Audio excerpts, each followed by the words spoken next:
Good afternoon, everyone. We're beginning another press conference on the Brazilian national team's World Cup journey.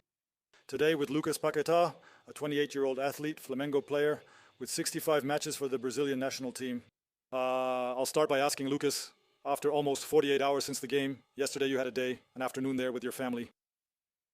What's your analysis of this second game for Brazil, the victory against Haiti, please? Well, I think we played a good game within our expectation of improving our technical quality, our game with the ball. We managed to build a victory that, from our point of view, was good.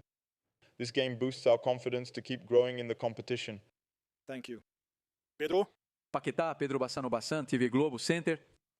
Yeah, I wanted you to talk about your friendship with Vini. We had the assist for the goal in the game and the story of the number 20 jersey right, the tribute you paid to him when you returned to Flamengo. He wore number 20 in the last World Cup, a series of coincidences there. I wanted you to talk about the importance of having a friend at such an important moment like this and how that reflects on the field between the two of you. Vini and I, we have a really close friendship that goes back a long way. Yeah, I personally saw Vini when he was still very young, and we created this bond since our time at Flamengo. We feel very happy to be together, whether we're on the national team or cheering from afar. Yeah, he's a guy I admire a lot. I have enormous respect for him.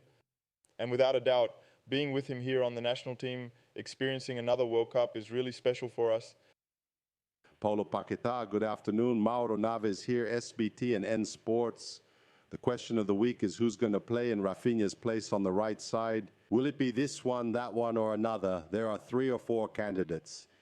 Are you a candidate to play on the right side as well? Do you think you've been training that way? Have you ever played on that side with Cello T2?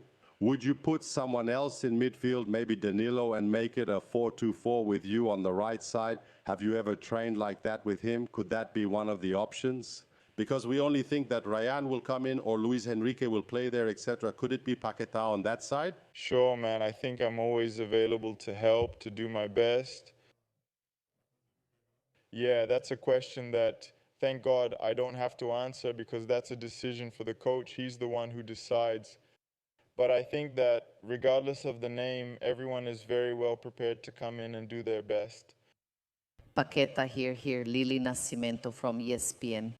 I wanted to talk about your positioning on the field, right? Bruno Guimaraes in an interview said how important it was to have you there for more control and also to pass the ball. I wanted to know what Celotti's instructions are for you about that, right? Without the ball being the third midfielder and with the ball being more involved, being the fourth man going forward as well. How was that conversation? Also considering that some of the goals started with your interception in midfield, really helping us a lot in defense. I think it's a role I've played for most of my career, which is being a midfielder, helping defensively, like you said, in building attacks. And, well, the coach always asks me to show my qualities. He doesn't restrict me much with the ball. He asks me to play freely, to be involved in the game, and without the ball, obviously, to do my defensive duties. So it's a role I play a lot. I do it with a lot of enthusiasm because it's something I'm already used to doing. Hello, Lucas. Thank you. McGregor Swan Simru. I hope the biggest opponent in Wales. What do you see as the main strengths in the team, and who do you think are the most important players for Wales? Well, I think that not only Scotland, but all the teams in the World Cup are teams that you have to respect, study, and prepare to face. So we have a lot of respect for our opponent, but knowing that we have to play our game, do what the coach asks of us, so that regardless of the opponent, we can achieve our goal in each match, which is to win. How are you? Wellington Campos right here from Itatiaia Radio. First, congratulations on your performance on Friday. It was really great. We're all here waiting for Neymar. I even did a poll with my colleagues asking if he'll start the game or come in during the second half. I won't ask you because that's up to the coach. But what's it like to play with Neymar and to play without Neymar? What can he add, and how has he been with you guys as he looks forward to playing again after almost 3 years with the Brazilian national team? What can you tell us behind the scenes? Man, I think we're all really happy about his return, about him coming back to training, being back on the field with all of us. He's a very important guy for our team who has a beautiful history here and can still help us a lot. It's very important, just like all the players on the squad. So we're happy for him, for his return, and we hope he can be back on the field as soon as possible, helping us. Paquetá, you in front, Gabi Guimarães, TV band. We had the confirmation of Rafinha's injury, which will keep him out for at least 2 games. Please also share some behind-the-scenes details with the group, since he is clearly an important player for everyone. And this will necessarily be the 15th different lineup under Ancelotti, now losing another player on the right side of the field. In what way does this harm or impact you all in finally having an identity? It's a team with an identity, even though the lineup keeps changing from game to game. Thank you. Well, I think we're all sad, right? Especially Rafa, because of this little setback, this injury. But he has the support of all of us. He has, the comfort of our embrace, of us being there by his side in these moments too. That's what makes a team. Yeah, we hope he can recover as soon as possible. Yeah, we make ourselves available to help him with whatever he needs during his recovery. He's very dedicated and works hard. I'm sure he'll do everything he can to return as soon as possible.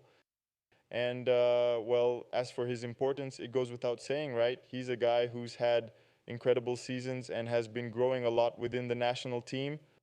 So I think it's not just him. Any player of that importance who is left out is something we have to adjust to quickly.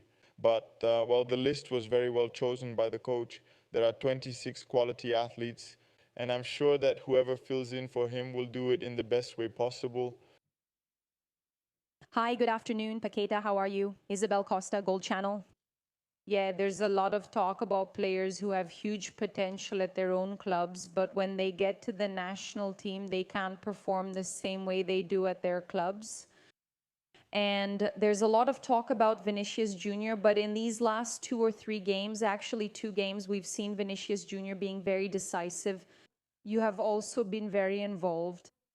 Do you think you are reaching your best soccer within the Brazilian national team? Do you think you are fitting in and managing to bring the best you have from your club to what you are showing here? And what also made that difference? Well, I think so. Vini has been improving a lot within the national team. Yeah, from my point of view, it's not that he wasn't already playing great games, but now he's standing out more, being more decisive. And I think that has a lot to do with his style of play, his own way of feeling comfortable. Now he has a coach he's familiar with, someone we all know, who makes him feel more comfortable and confident. I think that does have some influence. Well, and I'm obviously happy to be experiencing this moment here with him. And I think that's just part of it, right? As you keep playing together more and more, you get more in sync, you start understanding each other better, and things start happening. Paquetá. Monique Danilo, TNT Sports.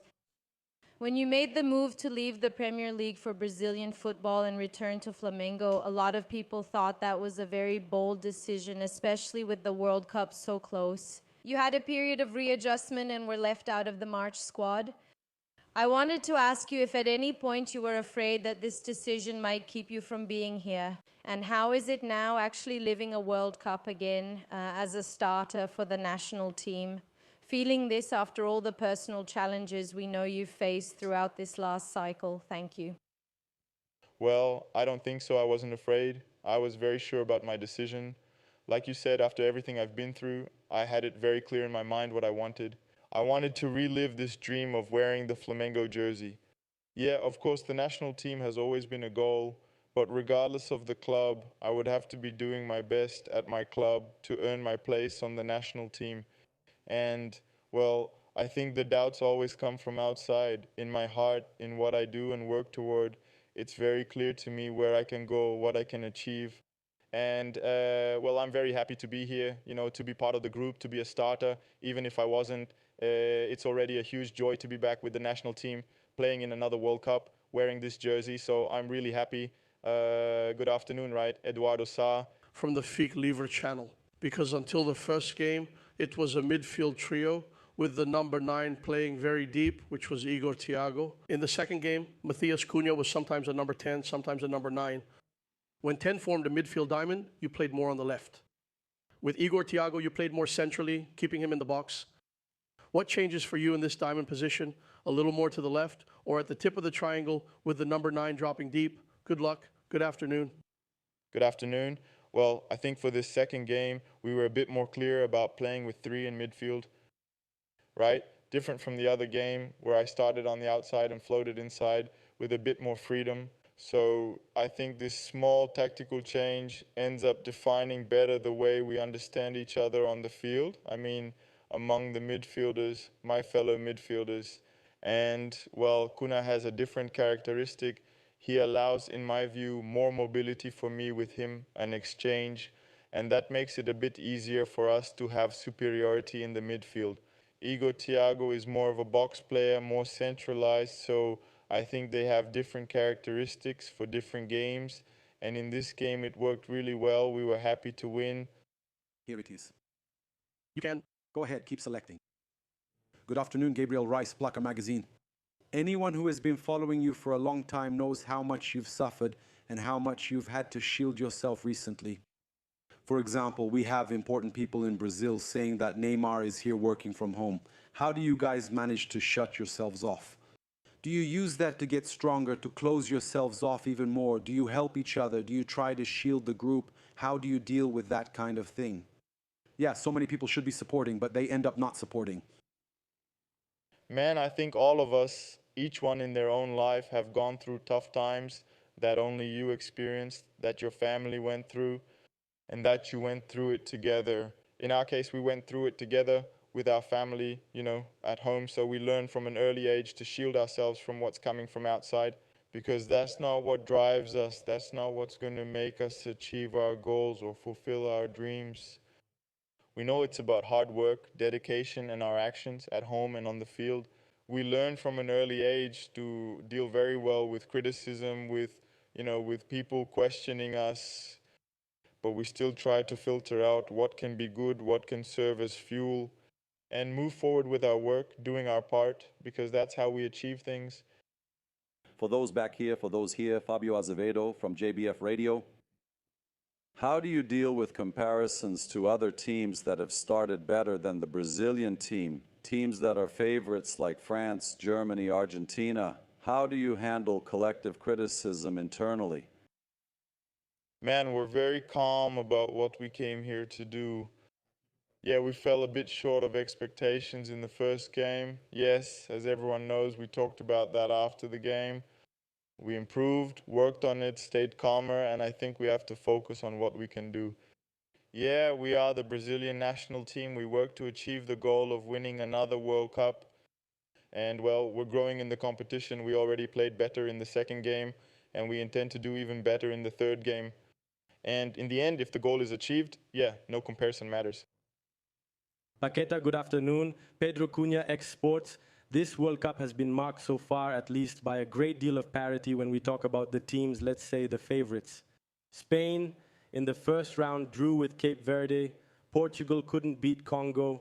And a lot of people end up criticizing the Brazilian team a lot because of close games against the other teams. Did you expect this World Cup to be as balanced as it is? Man, I think so. With every World Cup that goes by, right, football is getting more balanced and more difficult. Yeah, of course, there are teams that are a bit more favored in certain matchups, but when you step onto the field, it's 11 against 11. It's your day, not someone else's, so you have to be out there trying to do your best. The team that makes fewer mistakes has been winning, and the World Cup is always the World Cup. The matches are tough. Lucas, good afternoon. Marcio Dozão, I'm a reporter from Lance. Obviously, the national team can't choose its opponents, and you even said yourself that all the matches are tough. But finishing in first or second place will have a direct impact on the team's logistics. Do you guys talk about that among yourselves? Are you guys thinking about staying in the United States for the rest of the World Cup instead of possibly having to travel to Mexico? Thank you. Man, yes, our goal is to finish first. That's what we're aiming for and working towards.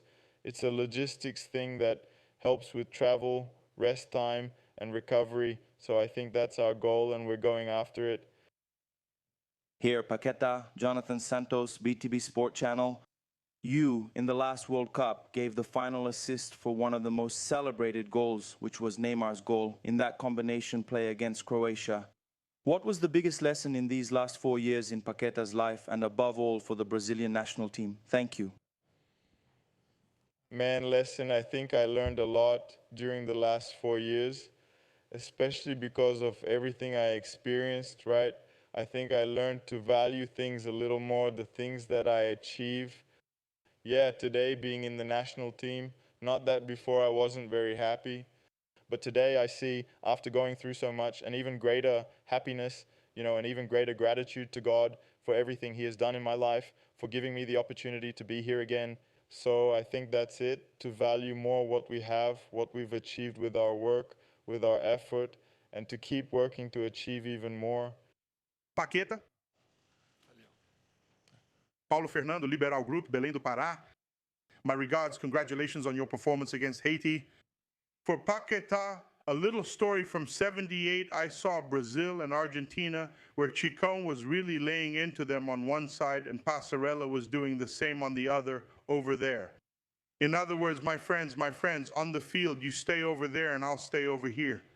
We've seen throughout the games that a guy can be friends with whoever he wants, but on the field, he has to understand that he's representing his country and honoring a jersey. And the Brazilians and Argentinians, Brazil and Uruguay, I'm saying I don't want to generalize, but you guys talk like this among yourselves, like so-and-so is my friend, he has barbecues with me, he's a friend of my family, but there, I'm representing a nation. Paquetá, who's there in your city, or Belém do Pará, up in the north, Rio de Janeiro, São Paulo, there's this spirit among you guys to understand. It's not just about pointing fingers when you're playing. Man, to Otamendi, you say, look, I have 5 stars. Playing with this team that has 5 stars, is there this thing among you guys, for example, of remembering that this is Neymar's last World Cup, everyone backing him and trying to do what they did with Messi, going there in 2022, is there that feeling? We ask this because I'll speak on behalf of my friends here. We're here with you guys, man. We're here rooting for you. So we want to see, at least I'm saying this here on behalf of the Brazilian fans, we want to see that on the field. It's not just about beating our chest and saying we have 5 stars. Man, I think so, yeah, well, yeah. For us to get here where we are now, we fought a lot, we struggled a lot, we went through a lot of different situations. So, yeah, this pride in wearing this jersey goes beyond just having 5 stars. It's something that's part of our country's history. Yeah, our former players earned it with a lot of merit, and we're proud of that. We, as players, are also proud to have the 5 stars, but we're also very proud to be able to represent everyone's dream. So regardless of whether there are friends on the other side, we're defending Brazil's flag. We want this dream to come true, just like all of you, and we intend to do our best so that this goal can be achieved. Kiyomi Paquetá, good afternoon. Kiyomi Nakamura, Zone Japan. At what moment do you feel how good it is to be on the national team, how good it is to be at the World Cup? Because from time to time in everyday life, that feeling can come back strongly. Whether it's in training, playing with colleagues, talking, joking around, or on the field. In what sense is there a moment, especially now, when you think, how good is this? I think every time we put on the jersey before stepping onto the field, right, and we look at each other, that feeling comes up like, wow, we're here, we're making our dream come true. So it's really special being able to live this, being able to live the dream that seems so far away back when we started.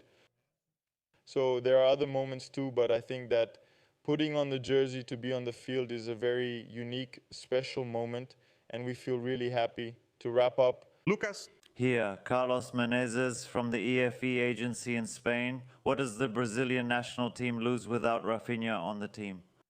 And did he talk to you about any timeline for his return? Thank you. Well, Rafa is a very important player for us.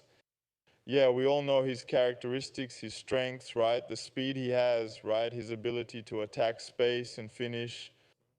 So I think we lose a very important player. Yeah, as for the time, we don't really pay much attention to that. We just hope it's as soon as possible. Yeah, we already see him working intensively so that his recovery is as quick as possible, and we're rooting for him. Thank you. I hope he can come back to help us as soon as possible. Thank you, Lucas. Thank you, everyone. See you tomorrow.